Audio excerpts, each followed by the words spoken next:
Hey everyone, welcome to This Explainer. Today, we're diving straight into the ultimate homeowner survival guide to heating and cooling systems.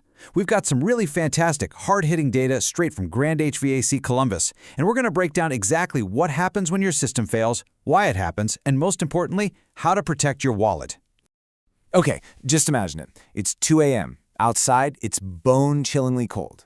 You wake up and you can literally see your breath in your own bedroom. Your furnace just quit. It's that visceral, stomach-dropping panic of an emergency breakdown, always at the absolute worst possible time, right? So, do you know exactly what to do next, or are you just going to frantically search the internet and hope for the best? Well, today, we're taking away the panic and replacing it with a solid plan. So, let's dive right in.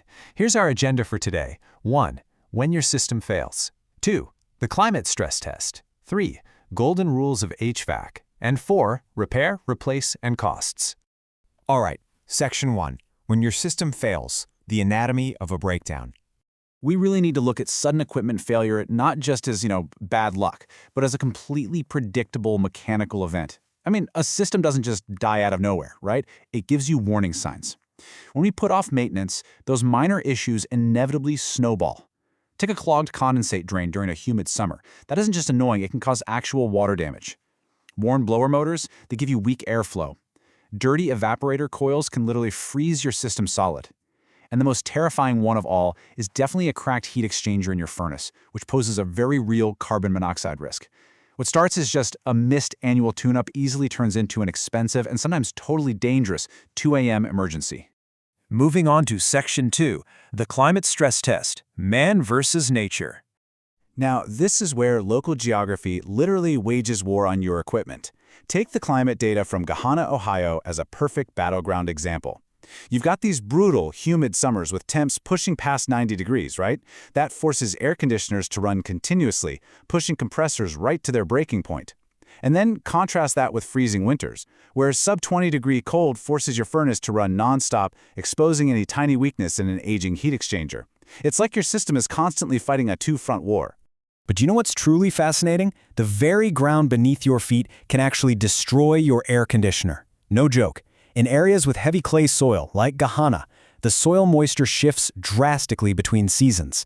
And when that soil shifts, the concrete pad sitting right under your outdoor AC unit cracks and settles. When that pad tilts, it physically pulls and misaligns the copper refrigerant lines attached to your house. That strain causes the compressor inside the unit to vibrate excessively, which ultimately shakes the entire machine to a premature death. It is a literal chain reaction, all the way from the dirt up to a dead AC. And the geography gets even more hyperlocal than that.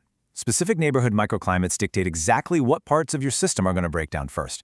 For example, homes near a creek deal with higher ambient moisture, and that promotes mold in the ductwork and accelerated corrosion on those outdoor units. Meanwhile, older neighborhoods might be dealing with aging ductwork that's been degraded by literally decades of freeze and thaw cycles. So yeah, your zip code actually really matters to your AC. Okay, Section 3. Golden rules of HVAC industry secrets. The source data here gives us a crucial, super handy mathematical rule for deciding whether to repair or replace a dying unit. It's called the $5,000 rule. Here's how it works. You take the age of your unit in years and you multiply it by the cost of the quoted repair. If that number goes over $5,000, well, it is financially smarter to just replace the whole system. So for example, a 15-year-old furnace times a $400 repair equals $6,000. That's your sign to stop pouring money into a failing unit. It's time to replace it. Next up is the 3-minute rule. Have you ever nudged your thermostat down, heard a click, but the AC didn't actually turn on? Don't panic. Seriously, it's not broken. Modern systems have this built-in safety timer, enforcing a strict 3-minute wait between cycles. It does this to allow the highly pressurized refrigerant inside the lines to equalize. Because if the system restarted instantly, the compressor would have to fight against all that immense pressure, and it could literally blow out. So let your system rest. Here is another essential number to keep in mind. 2. This is the 2-foot rule. It basically mandates at least 24 inches of totally clear space around your outdoor condenser unit. And I'm talking about overgrown bushes, spring pollen buildup, patio furniture, tall grass, the whole 9 yards. If your system can't breathe, it overheats, loses its efficiency, and dies early. You absolutely have to give it 2 feet of breathing room.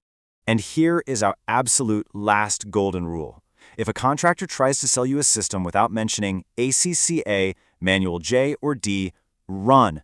I know, it sounds like really dry industry jargon, but it's actually the exact mathematical formula needed to ensure your equipment is perfectly sized for your specific home. If someone just guesses the size, an oversized unit is going to short cycle, meaning it'll turn on and off rapidly, wasting a ton of energy and completely failing to remove humidity from your home. Always insist on the math. All right, Section 4, repair, replace, and costs, the financial reality.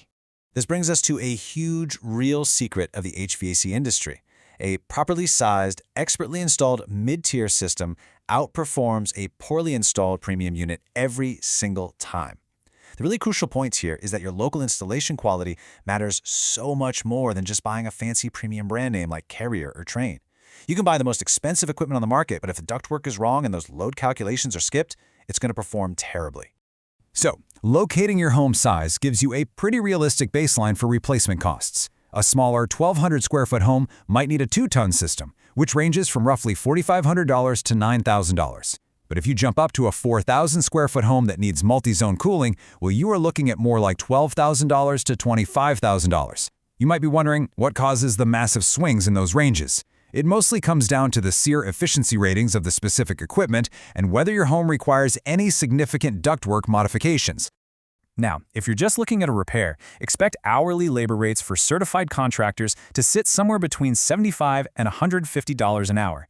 And why does it cost that much? Well, it's really important to understand that this fee isn't just for a guy turning a wrench. It covers EPA Section 608 certified handling of dangerous refrigerants, specialized diagnostic tools, and the hardcore technical expertise required to safely wire high-voltage equipment and gas lines. Ultimately, you're paying for safety and precision. It's also super vital to set realistic timeline expectations for your home. An air conditioner typically taps out right around 15 years. A furnace, that might push to 20. But here's the catch. These milestones are really only achievable if you are diligent about routine filter changes and actually paying for those annual seasonal tune-ups. If you neglect the system, you can expect those lifespans to drop pretty dramatically. So, when disaster does strike at 2 a.m., remember this simple 3-step professional resolution process to kind of bring some order to the chaos. First up, contact and dispatch, prioritizing the emergency. Second, diagnosis and upfront pricing, so you know exactly what failed and what it's going to cost before any actual work begins. And third, repair, testing, and follow-up. Knowing this process ensures you stay completely in control even during a stressful emergency. Which brings us to our final thought. Your HVAC system works hard 365 days a year, fighting freezing winters and boiling summers. So when was the last time you actually gave it a seasonal tune-up or checked its 2 feet of clearance? Are you going to wait for that 2 a.m. breakdown to find out your system is failing, or will you take control of your home's comfort today? Thanks so much for joining me on this explainer and keep learning.